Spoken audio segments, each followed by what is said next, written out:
6월 7일 금요일, 오늘 10% 이상 급등한 종목과 그 이유에 대해서 알아보겠습니다. 오늘 장은 오후 4시 키움증권 기준으로 코스피 지수는 1.23% 상승한 2722.67포인트로 마감했습니다. 외국인과 기관은 매수로 임한 가운데 개인은 매도로 대응했네요. 한편 코스닥 지수는 1.81% 상승한 866.18포인트로 마감했습니다. 외국인은 매수, 기관은 매도로 임한 가운데 개인은 매도로 대응했습니다. 그럼 본격적으로 오늘의 급등 종목들을 살펴볼게요. 오늘 10% 이상 급등한 종목은 총 39종목으로 코스피에서는 10종목, 코스닥에서는 29종목이 나왔습니다. 이 중 상한가 종목은 에코프로모티, 우양, 태성, 강스텐바이오텍 4종목이고요. 오늘 하한가 종목은 없었습니다. 총 39개의 급등 종목 중 상위 30개 종목들을 섹터별로 묶어보니 5개 테마로 나눠볼 수 있었어요.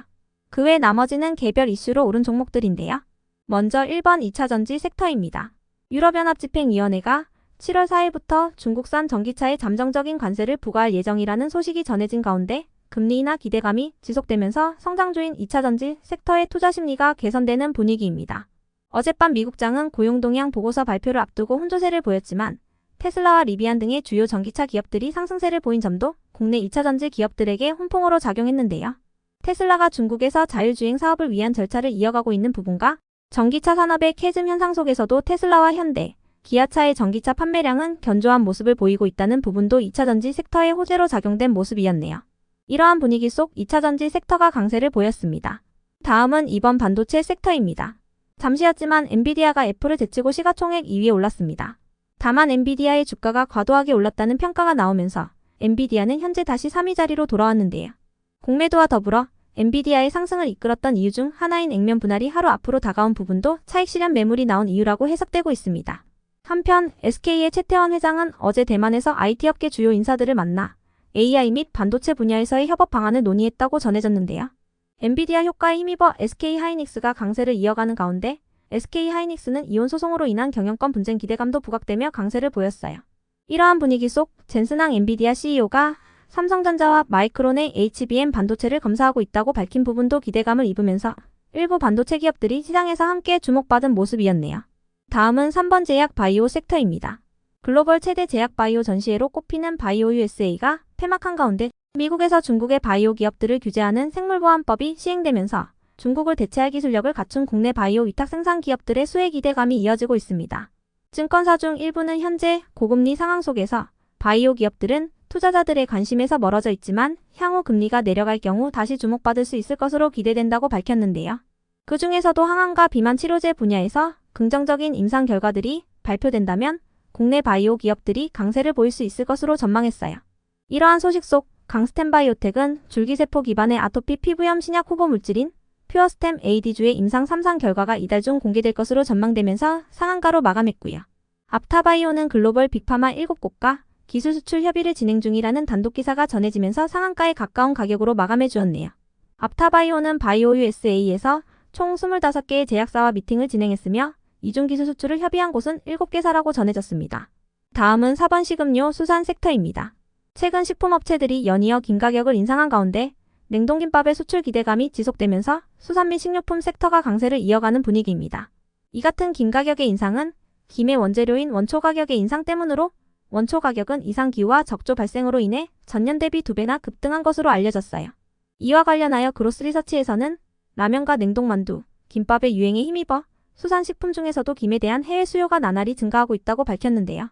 특히 김치 수출 점유율 53%를 차지하고 있는 대상과 2분기부터 냉동김밥 수출을 앞두고 있는 우양, 그리고 김 사업을 추가하여 주력 제품으로 삼으려는 CJ시푸드의 행방도 중요해지고 있다고 언급한 바 있습니다. 이러한 소식이 지속 이슈로 작용되면서 수산 및 식료품 관련주들이 시장에서 재차 주목받는 모습이었네요. 다음은 5번 가스전 섹터입니다. 동해 심해의 석유가스 매장 분석을 담당한 미국 액트지오의 아브레우 고문이 오늘 오전에 기자회견을 열고 석유와 가스의 존재를 암시하는 모든 제반 요소를 갖췄다며 남아있는 마지막 방법은 시추를 하는 것이라고 밝혔습니다. 석유와 가스의 잠재적인 존재는 판별해냈지만 실제로 이를 입증할 수 있는 방법은 시추를 해보는 것이라고 밝힌 것인데요. 박사는 정부가 이번 프로젝트의 성공률을 20%로 제시한 가운데 80%의 실패 가능성도 생각해야 한다고 언급했습니다. 이 같은 브리핑 속에서 최근 급등세를 보였던 강간 및 가스전 관련주들이 차익 실현 매물이 강하게 나오면서 하락한 가운데 일부 종목들만이 강세를 이어가는 모습이었네요. 그 외 나머지는 개별 이슈로 오른 종목들인데요. 먼저 플레이그램과 다보링크의 오늘 급등 이유는 파악되지 않았습니다. 두 종목은 각각 영상 콘텐츠 및 통신장비 관련주로 묶이는 종목이니 참고해 주시고요. 이어서 레몽레이는 아침부터 경영권 분쟁 소송 공시가 올라오면서 강세를 보였는데요. 레몽레이는 오늘 아티스트 유나이티드가 서울중앙지방법원에 임시주주총회 소집 허가 소송을 제기했다고 공시했습니다. 레몽레인의 새로운 최대주주가 된 배우 이정재 측과 기존 경영진 측이 갈등을 빚고 있다고 전해지면서 경영권 분쟁 기대감 속 레몽레인이 강세를 보였네요. 참고로 아티스트 유나이티드의 변경 전 상호는 와이더 플래닛입니다. 다음으로 카페24는 신한투자증권에서 카페24에 대해 유튜브의 쇼핑 사업 확장으로 수혜가 기대된다고 밝히면서 상승했는데요.